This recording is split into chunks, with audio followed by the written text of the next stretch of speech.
Clap sync.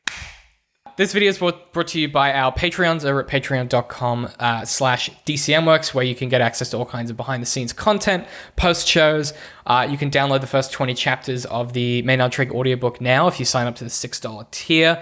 We're also going to start posting videos of our team general meetings. So if you want to get a bit of behind-the-scenes of how we do what we do, you can head over there. And yeah, patreon.com/DCM.Works helps support the show and helps us do what we do.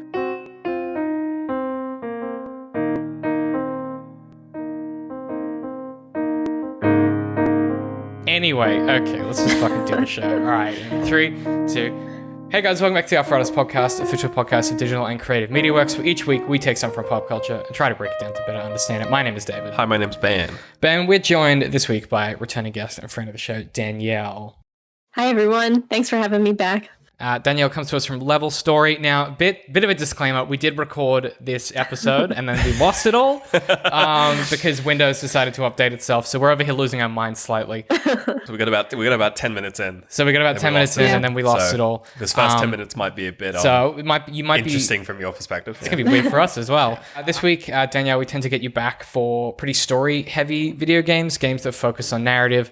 And it just so happens that recently the episodes we've had you on have been about, I guess, walking simulators. So Dear Esther and Firewatch. So I thought, why not continue that trend? Because this week we're talking about the meaning of what remains of Edith Finch. Those of you playing along at home, Edith Finch is a 2017 narrative adventure game developed by Giant Sparrow and published by Annapurna Interactive, directed and written by Ian Dallas. And just a bit of a tidbit that might help kind of contextualize this a little. It was originally going to be published by Sony, which is why it's got quite a lot of polish and money behind it. And it was eventually picked up by Annapurna to finish. So that might just help contextualize a little bit of why some of the game is so polished and then some of it feels like kind of half done. Yeah. Like the shark rolling down the hill, I'm thinking of specifically. There's some stuff in that where it's like they clearly just had to fudge it at the last minute. Oh my gosh. But as we always do before we get into the summary, we'll just go around and if this was your first time playing it, what did you think? And if this was coming back to it, was your experience any different? We'll start with Danielle this time. This is my first time playing, and I honestly really loved the game. My computer was having some issues while I was playing it, but other than that, I really enjoyed it. I knew nothing going into it except I'd seen a few shots of like one of the characters. I think it was Barbara. I saw a shot of her, and then the fish stuff I'd seen. But other than that, everyone's seen the fish. Everyone's seen the fish thing. It's such a good sequence. Yeah, I guess. What I was gonna say, like I saw just like one snapshot, and that was it. So yeah, other than that, went in completely blind and really enjoyed it. What about you, Ben? Yeah, I liked it. It's definitely along the same vein of stuff like Dear Esther and Firewatch. And like, I enjoyed those games. It's the kind of thing where you play it and then you kind of put it on the shelf for a bit. You play it like 2 years later, put it on the shelf. So it's the kind of game you go back to every now and then when you just feel like having a bit of a narrative moment. It's and I really like the fish bit. That I didn't go into this game completely blind. I was aware of the fish bit, so I was looking forward to the fish bit, and the fish bit was everything I thought it would be. Coming back to it this time, I had probably a similar experience to you, Ben, where I played it when it first came out because it was very much up my alley, and then I just kind of never thought about it again and didn't think deeply about it at all. And I was saying that one of the things I struggled with is normally when I'm playing something or watching something for the show, I kind of immediately know like the angle I'm going to tackle it from, like the thing I want to focus on or really like bed down in. Didn't really happen with this game. There wasn't really a moment where it kind of clicked for me that there was a particular topic I wanted to cover. I don't think it's a fault of the games necessarily. I just think it's such a specific, discrete story that it doesn't leave a lot of room for interpretation.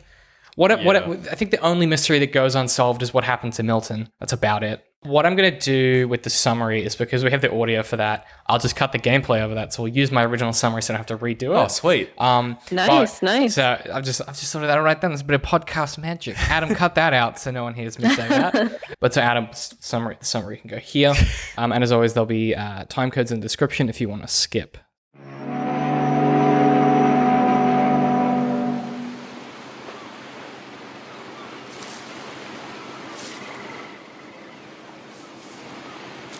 A lot of this isn't going to make sense to you, and I'm sorry about that. The player character takes a ferry to Orcas Island off the coast of Washington State, carrying the journal of Edith Finch. Through the journal, Edith recounts her last visit to her family's home on the island in 2017. The player witnesses Edith's return from her point of view, with separate vignettes where she writes about each deceased relative. Edith explains that the family is believed to be cursed. All but one child of each generation die, leaving a single survivor to continue the family. Her great-great-great-grandfather Odin, after losing his wife and their newborn child, tried to escape the curse by moving from Norway to the US with his remaining daughter Eddie and her family in 1937. Odin insists on bringing their home with them, but waves capsize the house and Odin drowns just offshore. The remaining family build a new home on Orcus. Here, Edie gives birth to more children and builds a family graveyard nearby.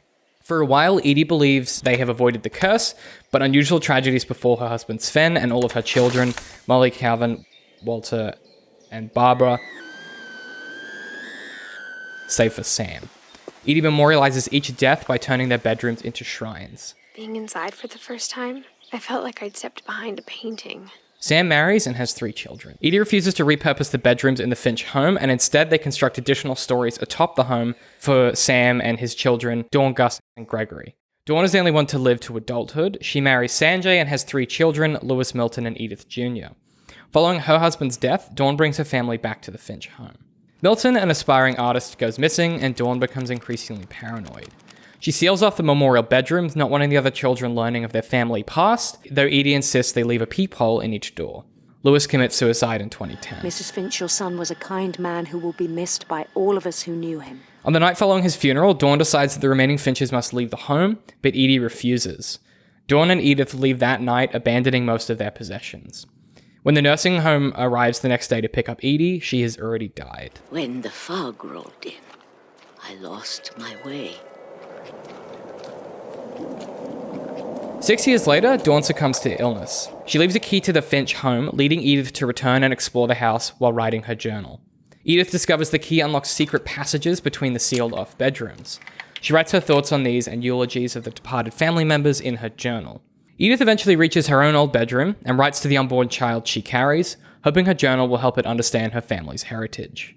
In the present, the player character is revealed to be Edith's son, Christopher, the sole surviving Finch after Edith dies during childbirth. Disembarking the ferry, he travels to the Finch home and places flowers at Edith's grave. And when you look at the house, it had that history of imagination and stubbornness and madness. Any of it seems possible. So what we were talking about last time before we lost the footage, which, my goodness, was about sort of whether or not we had enjoyed the fact that it was fairly linear and there isn't really many options as far as the ways that you can approach this game. Everyone ostensibly has the same experience from start to finish, which I think, is not a fault of the game, but it's just worthy of note in that what we're going to be describing here is pretty much what anyone who's played this experienced. Yeah, it's not like Dear Esther where we all had slightly different sort of things happen. And, in Dear Esther, there's like a lot of like secret stuff as well, where it's like if you don't notice it or if you don't really pay super close attention. Or like if you haven't read the Bible, like you're not going to get half of the imagery. Right. Like there's a lot of stuff in that is very reliant on what's like external knowledge and putting pieces together and really like, but when you do, it's rad. It's so cool. Like that game there's so much to unpack in it for that reason. I feel like this game is a bit less like that. But so really what I wanted to focus on and talk about was the fact that this game, the kind of gimmick or the thing that makes it interesting is the framing device that allows them to tell the story in the way that they do. So similar to Dear Esther, the story has a specific framing device. And in this case, the story is you're reading Edith's journal and there's this like dreamlike, so you're inhabiting the story about the words from her journal, and it has a dreamlike quality, and the text appears as in-world, or the narration appears as like in-world text, and actually becomes like the central function of the story. So it's hard to explain. We'll put a clip up here, but you basically, as you're walking, the words appear in-world. So actually 3D objects in the world, and you can do stuff like walk through them, or some of them like blow away in the wind and things like that. It's a really neat effect, and it's quite a unique visual aesthetic that I don't think a lot of games have done since. There's like a few examples of it. Can't think of any off the top of my head, but it's definitely a device that's been used a few times. I don't think it's used to the extent that this game uses it. Yeah. It's kind of used in Edith Finch to kind of drive you in the direction you need to go. So if you're walking around and there's like text that appears next to it, it'll actually grab your camera and Yeah. pull it to the Right. text. So Okay. it actually, when you're dealing with like level design, when you're like, how are we gonna make it obvious where to go? And like this game does a lot of that, where it'll do like pathing, where it'll you'll walk into an area and then you'll turn around, you'll walk back, but you'll actually end up walking down a different path without realizing it, just because they've kind of hidden the path that you came up and then revealed the other one. So like tricks like that, the game's full of it. But then if we just make the camera lock to the direction you need to go, It helps. it kind of it does help. It's also what you want to be looking at.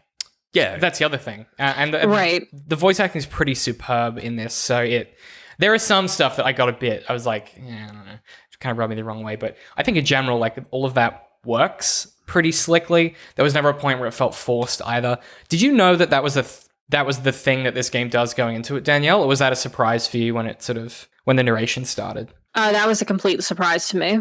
I had no idea that it would do that. And I really enjoyed that. I thought it made me think of almost like being a kid again and playing those games in the 90s where you would have text on the screen, but except it was making it more creative and not obviously a much more adult story. I just thought to myself, it reminded me a lot of like a visual novel or something. And I loved seeing the text on screen. And like you said, like the effects of it, I loved every part of it.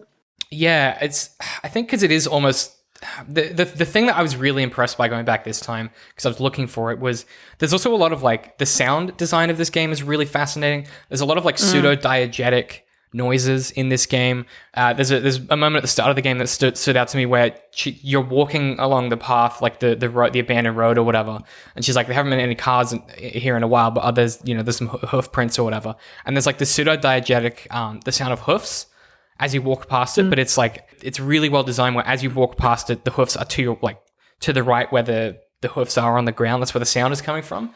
They do that a lot with the sound design to kind of blur the line between reality and this kind of dreamlike state. And I think that's what this game is probably best known for, is the way that you experience it, not necessarily... I'm not sure that people would remember the story of this game so much as they would remember the experience of playing. And that this kind of goes to something that Marshall McLuhan, McLuhan, I can never say his name, but McLuhan's seminal piece, Understanding Media, the Extension of Man, was where he coined the phrase, the medium is the message, and this game is a perfect encapsulation of that, where in practice, McLuhan proposes that a communication medium itself, not the content, is the focus of what people take away from it. So what he's trying to say is that how we consume something and how it's communicated is often more important than what is said. The content is almost kind of secondary. And I think this proves pretty true for Edith Finch.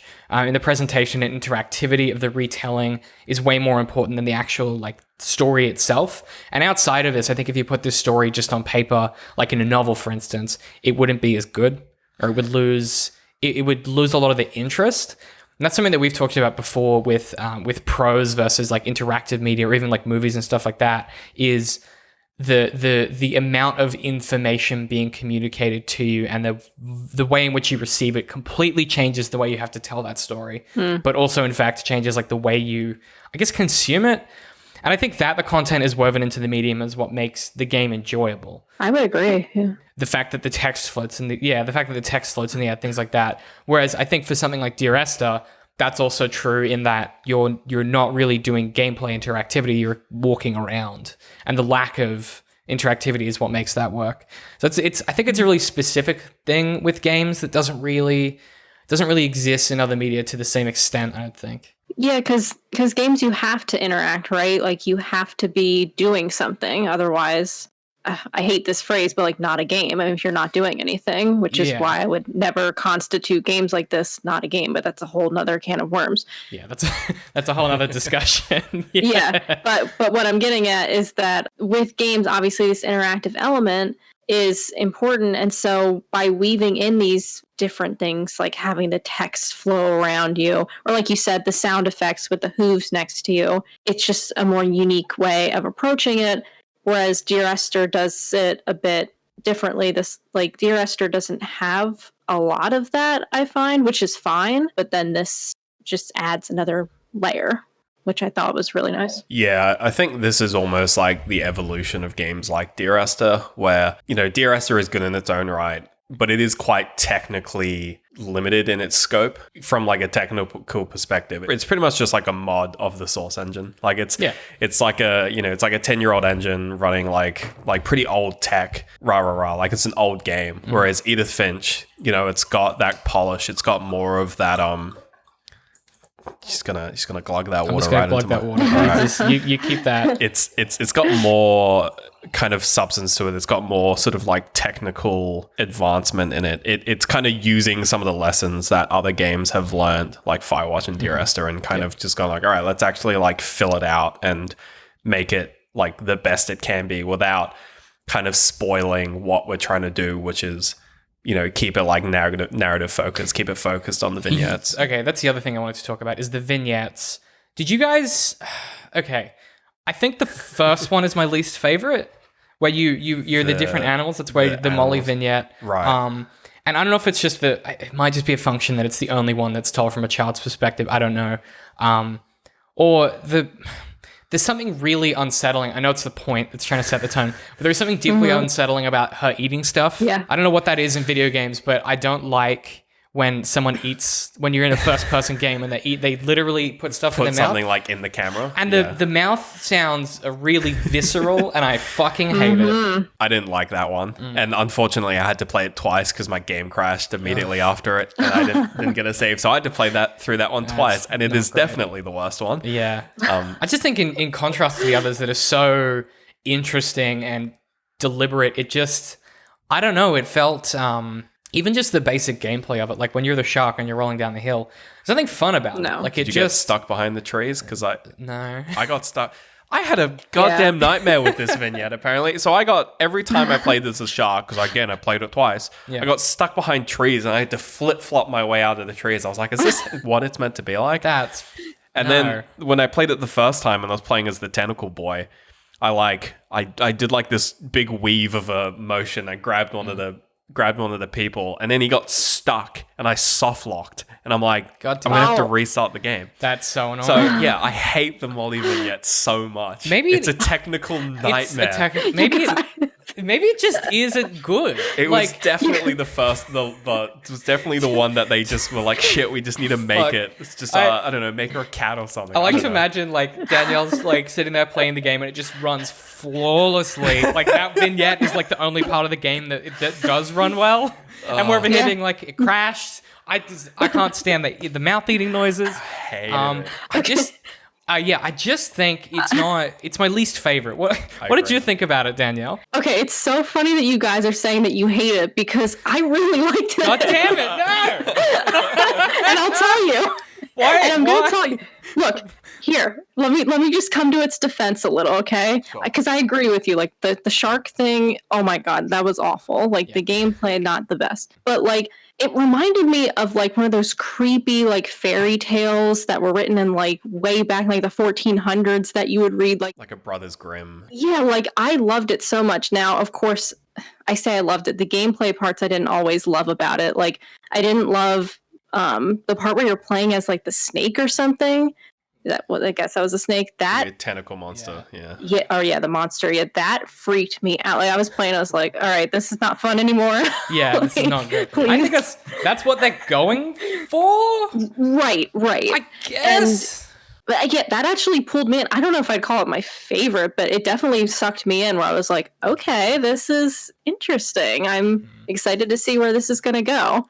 I don't think you guys are going to agree with me with what my least favorite is. Oh, no. Okay, because it's for me, that almost like, I almost was like, I don't know if I can do this. I think, to their credit on like a technical level, the part where you're playing as a cat and you're jumping between the trees, that was actually really good because I'm playing it, I'm like, oh, they've put platforming in this game. Like, this is going to be a nightmare. But from like a technical perspective, they're pulling this weird thing where they're able to like on the fly be like, all right, you've jumped from here, you've looked at this angle. We're going to give you this jump and we're going to plop you at like this point along. They've got like this path. And just being able to like jump from like very arbitrary points of the path, it's like that's very hard to do. And knowing where to go. Yeah. Yeah, it's very intuitive. That's okay, I'll give them, all right, fine. Like, the cat bit's good. I laugh, like, to be fair, the shark rolling down the hill is very funny. It's funny, but it's not supposed to be funny. There's a very serious, fucking weird, psychedelic situation happening, and you're flip-flopping a big old shark down a hill. Very entertaining. I've seen that. That's a meme somewhere, right? I'm sure it it is. has to be. It's just so tonally dissonant. Literally jumping the shark. I can't literally jump in the shark. Fucking. All right, that's it. The podcast is over. That's the last one. We're done. Okay, fine. What was your least favorite vignette, Danielle? Okay, I'm sorry to say this. The fish thing. No. I'm sorry. Here's where I come in and say I know what they were going for. No. Dear God, my computer could not handle it. I felt so tired. It's me, right? It's me. It's not you. It's me. Because because I was so tired. I had a headache at that point. The game's almost over, and my mouse. I set it on like the setting where you can move the mouse more freely, but it still wasn't really moving that well. Yeah. So like I'm trying to do the fish thing and trying to move at the same time, and I'm like, I swear to God, when is this thing ending?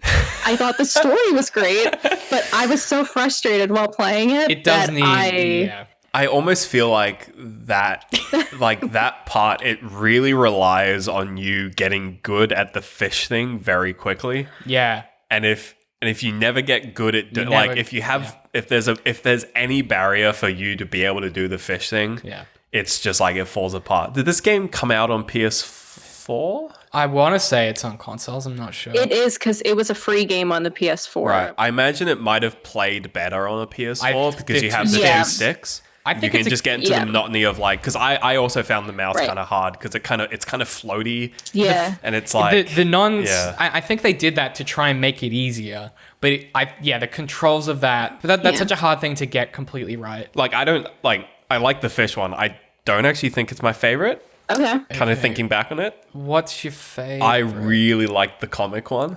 The comic one's dope. I thought that was super cool for like a whole myriad of reasons. Like first of all, like just the doing like the in-panel like gameplay segments, like that's just Very super cool. Yeah. Yes. Also the way it tells you how to open the door to the basement. When you get into the room to the house for the first time, you try to get into the basement, and like the key you have doesn't work. And there's the music box next to it, and like most people play with the music box until it opens, and then they walk off and whatever, and they go do like 6 vignettes, and then they get to the comic one, and she's like, "Oh, my dad, he does all this crazy stuff, and he hid the key to the basement inside the music box." And I'm like, what? Like I played with the music box, and I was like, you just have to keep spinning it, and then so you finish the comic vignette, which is like pretty cool, and then the next you're like, I gotta go to the basement. Fucking basement. That is like the single best example of like them being able to like drive you to the next area without you having to like think about it. Right. Because it really stands out. It's just like, oh, I know how to get into the basement now. You just like run over there as fast as you can. This is an issue I think a lot of games really struggle with, is solving that problem of how do you know where to go next?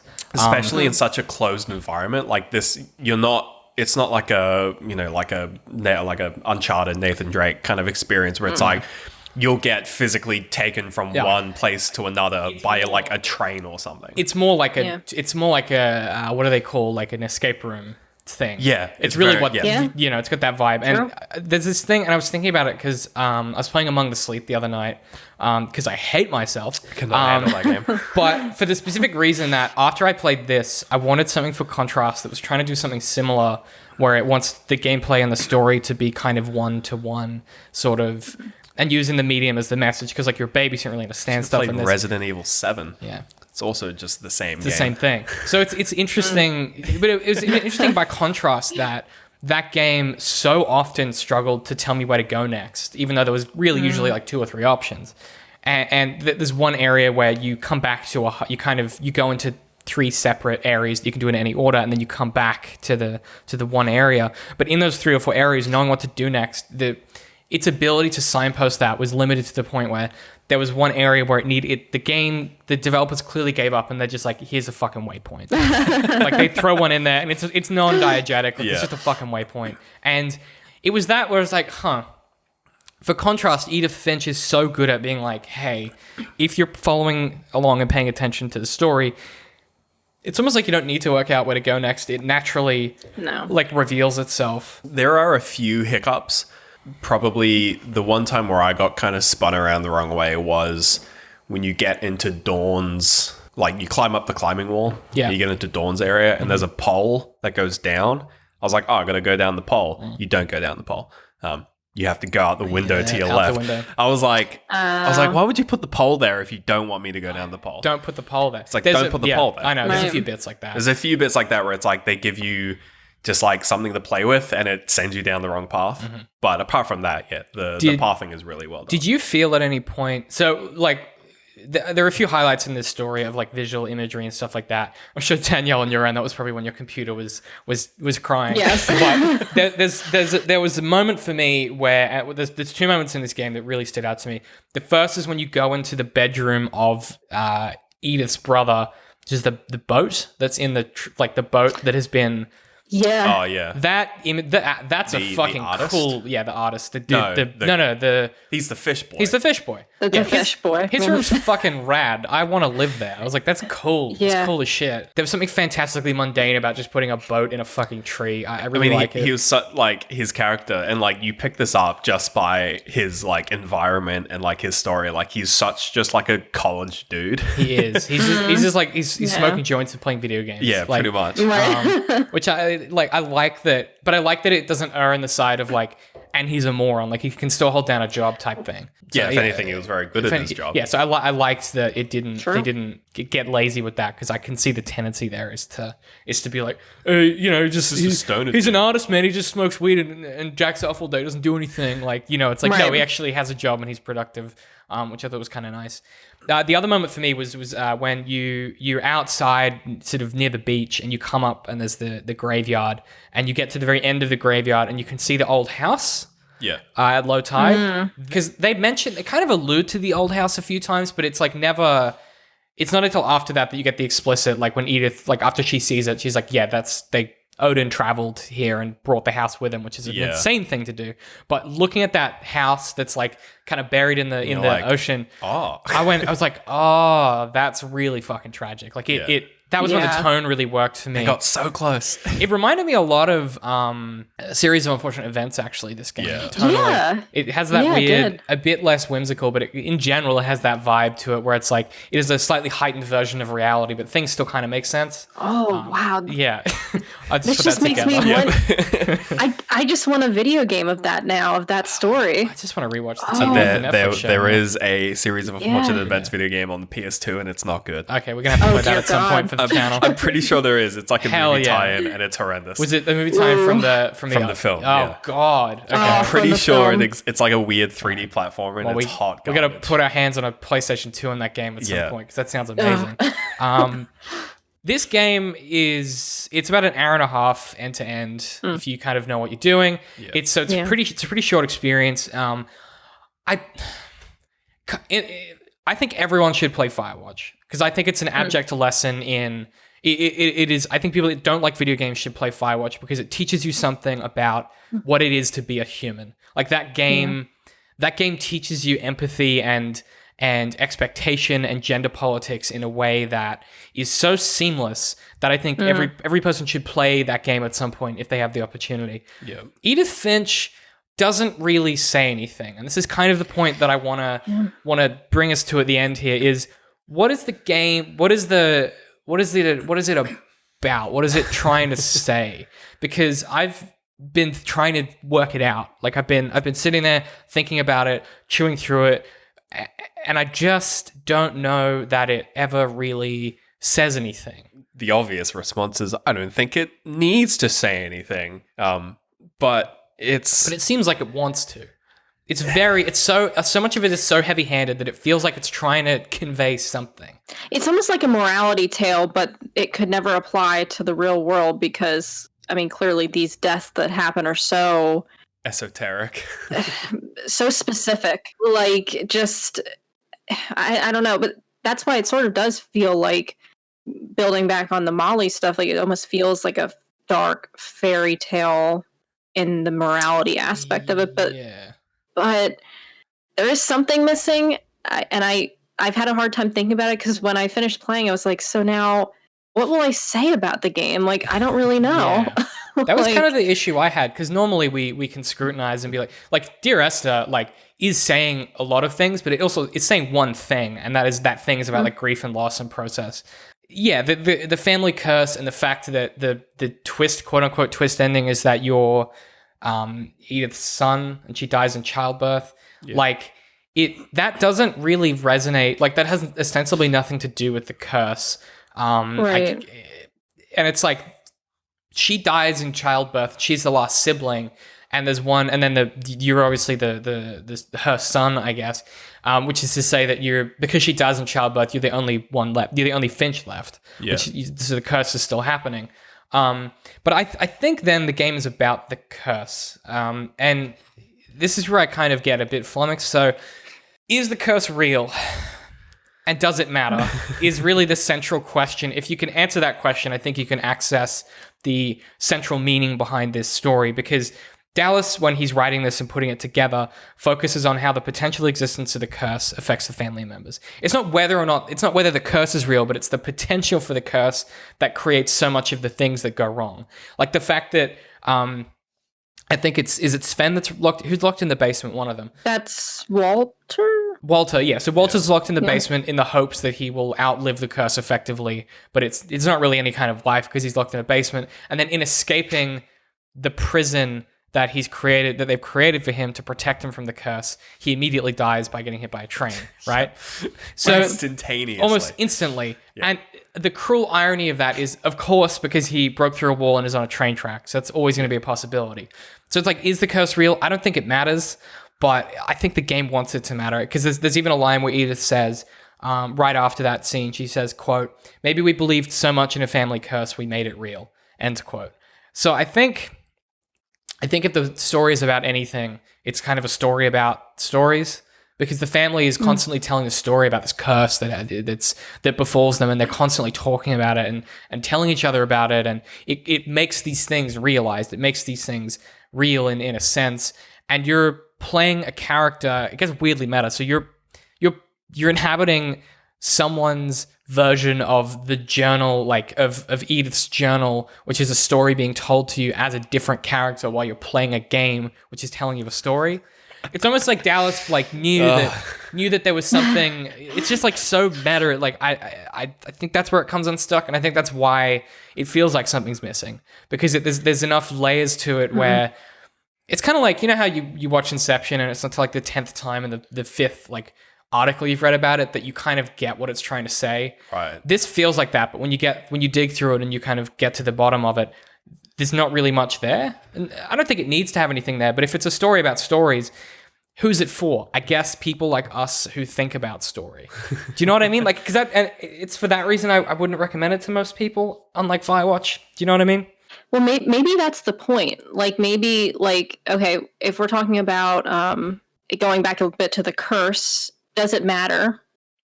I don't think so. Does any of it matter? No, because death is death no matter what.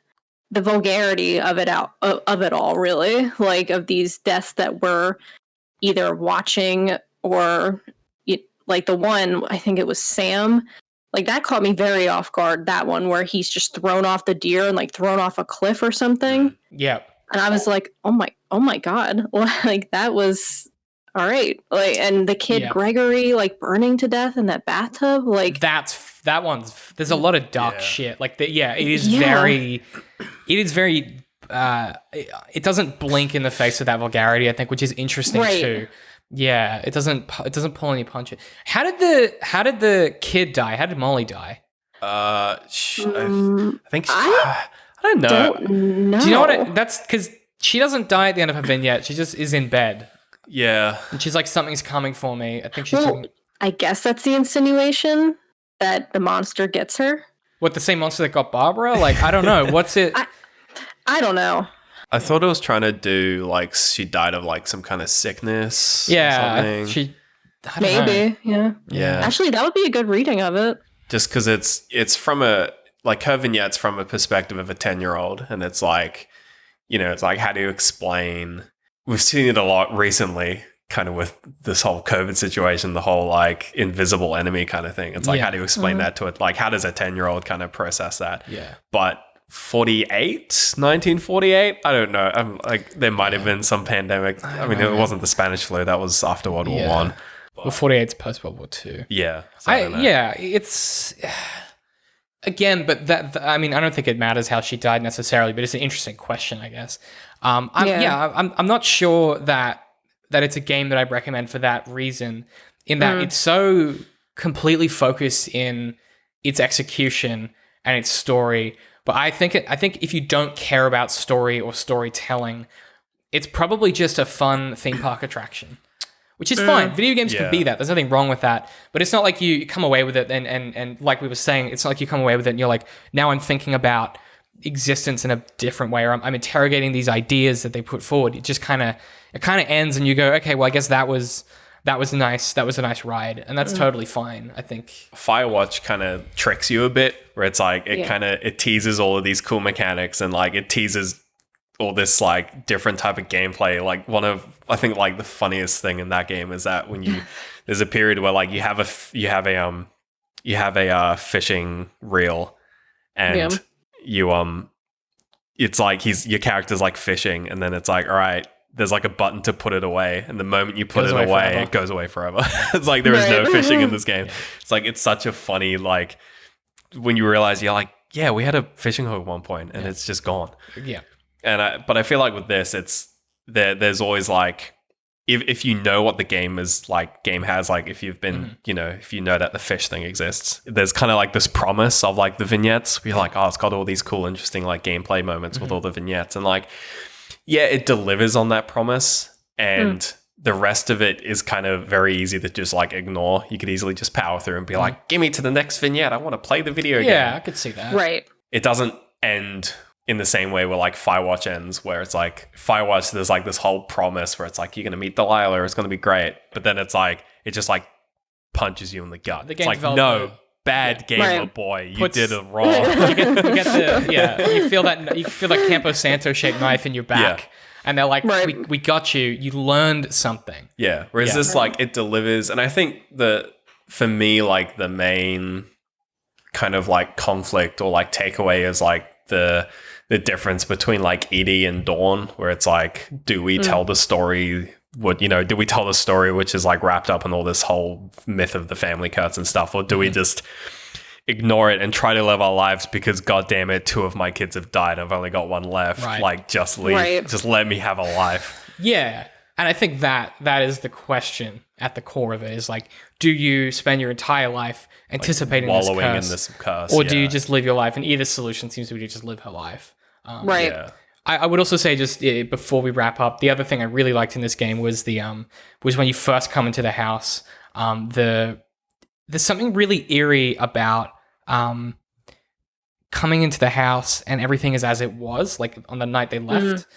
It's very if you've ever had to like go and like, if you ever had someone pass away and you had to go to their place and sort through their stuff, it's exactly like that, and it's so weird. It's a very weird feeling to have to go and do that. It's like being in a stranger's house and they're not there. It's very strange. I really like that as a tone setter. That was a lot of the appeal to me when I was playing, was just walking up to the house. The first thing I thought was like of a Studio Ghibli film, or like the Weasley household. And you walk inside and it is just, I loved walking through everything. Like, you talked about the boat room, which I absolutely loved, but I loved everything. I loved every room that I walked into. I just thought it was so beautiful. Yeah, I really liked how just everything was connected, and it was weird. It's like you go into one room and then there'd be like a secret pathway to the other room, and then in any other game, if it was just like a normal house, you'd be like, what the heck? Like, why is there a secret passage behind the wine? Like, who does that? Yeah. But because of the setup of this house being so like esoteric and crazy, when you start going through all of these secret passages, you're like, yeah, of course. Like, this makes perfect sense. Yeah, I kind of feel like that idea of it makes perfect sense even though it's complete nonsense, Completely is wild. kind of cool. I think that's a hard thing to pull off. It is. I think it is immensely hard to Yeah. pull off. I think the comparison to a series of unfortunate events is like apt because Yes. it Does the does same evoke thing. that kind of thing where it's just like, I think that stuff can be very canny if you're not careful. It's a really hard thing to balance. Yeah. Even when like one of the things that is really difficult in any kind of storytelling. I'm thinking specifically about the first Maynard Trig. One of the hardest things is when you do a setup and payoff and it's almost too neat, and it can get very canny very quickly if you feel like it's like deliberate or planted or on purpose. And I think the game, Edith Finch gets close a few times, but manages not to overstep that line. I think the first 2 times I went through a secret passage, I was like, okay. But then I was there for it, and I kind of it started to feel like that was feasible. right. So I think it is a fine line to tread. But I mean, it's a cool game. I mean, I think, yeah, if you haven't played it and you're just interested in the concepts, I think it's worth getting into. But I don't necessarily know that. I mean, if you're listening to this podcast, you're probably interested in this kind of stuff, so you're probably going to enjoy it. But it's probably the first one of these we've done where I wouldn't give it the blanket like you should play this kind of thing. It's not like a need to play, but it's like if you like this kind of stuff, and it's like play it because it's probably the best example of it out there at the moment. Yeah, I think so. Yeah, agreed. Cool. Do we have any recommendations for this week? Oh, What have we been? Everyone's getting on board video games. I was trying to buy a Ring Fit the other day. you're trying to buy Ring Fit. Yeah, good luck. they're sold out everywhere. Sold out everywhere. I was gonna say. Yeah, Yeah. it's hard to Yeah, find. that's unfortunate. We do have Ring Fit. We have been playing a bit of the Ring Fit. It's pretty fun. It's a good one. We bought it on release Damn, all because we right. were all about Nice. Yeah. it. I've been playing the new Animal Crossing. Yeah. I've been playing Ring Fit. Yeah.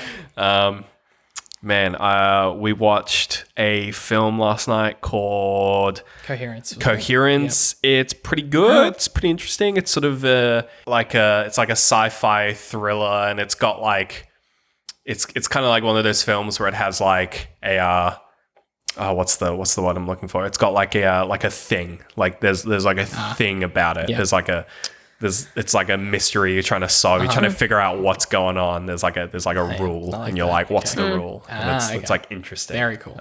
Yeah. So I thought I quite enjoyed that. It's quite similar to Primer, which I'm trying to convince everyone to watch because that film is phenomenal. Yeah, we do. We started doing movie nights for Dcm.Works. So if you want to join those, the best way to do that is go to the Discord and we watch movies together. So that was the first one. I had to miss it because I had some real life stuff I had to It was deal me, with. Adam, and James watching the film. So you we, can come we hang had, out. we had some laughs. So we might It was a do good an one. episode on that sometime soon because it's a really interesting movie. That sounds awesome. I feel like I've been watching The Walking Dead still up to season 8. Oh, jeez. It's my goodness, is that does it become a slog after a while? Yeah. But there is nothing else to do, so it's just always on in the background in my house at the moment. I've also been watching season 3 of Harmon Quest. It's such a good show, and then also Community because that's out on Netflix. I'm doing a lot of Dan Harmon. I don't know what to tell you. I've been in the mood for some funny yet slightly sad, very well written stuff. So I think I might start rewatching Rick and Morty as well. Maybe. What about you, Danielle? What have you been getting up to? Honestly, the game that I've been playing the most recently has been the DLC for Kingdom Hearts 3. Because what else would I be playing but a Kingdom Hearts game? This is true. I mean, but like I paid like a lot of money for it, so I'm gonna play as much as possible. and I've been playing the hardest bosses on the hardest difficulty, and I can now say that I've beaten all 13 of them, and I unlocked the secret boss. I'm really proud of myself. I really wanted to share that because, oh my god! Shout out to Danielle. Please add her on Twitter and say congrats. Well done. Oh my god! Like dude, those. Never again. Let's just say. Done forever. Like I'm done. So I just got the secret boss to do, which who knows when I'll get to that because I'm kind of checked out at this point. Yeah, you're like I'm a bit spent on the I get that. Yeah. But yeah. That's commitment. Yeah, when you just go Oh my 110% on something, you're like, I'm done. It is on the shelf. Never have to look at it again. I'm proud of. Look, I cannot believe I did it still. So it was worth it. But That's now good. it's time. Now it's time. Now to it's move on. time to say goodbye. I did. On that note, I was replaying. I've been doing Dark Souls 3 New Game Plus, which I really enjoyed, and we got up to the final boss of the final DLC on like a Saturday night, and it was Aaron and I, and like I optimistically was like, "That's fine, we'll take him on, we'll beat him." Sure enough, like 2 a.m. was when we killed him. Oh no! So we really overcommitted on that one. We like ran out of beer and food, and we were just like, we have to kill this boss. Finish. We got to the point where I was like, we have to do this. But that's I highly recommend that. Otherwise, Danielle, where can people find you on the internet if you want to check out Level Story? So you can find me at levelstory.net. And you can find me on Twitter, Facebook, Instagram. Either my handle is at Level Story or Level Story Mag, MAG. And also over on Patreon. And that is also, I believe, just Level Story. But again, all links are on levelstory.net. And my personal account on Twitter is at @this_is Danielle. Excellent. And otherwise, if you want to follow us if you want to follow us individually, I'm at Dcm.Works. I'm at Literal Citrus. I'll see you guys next time. Bye.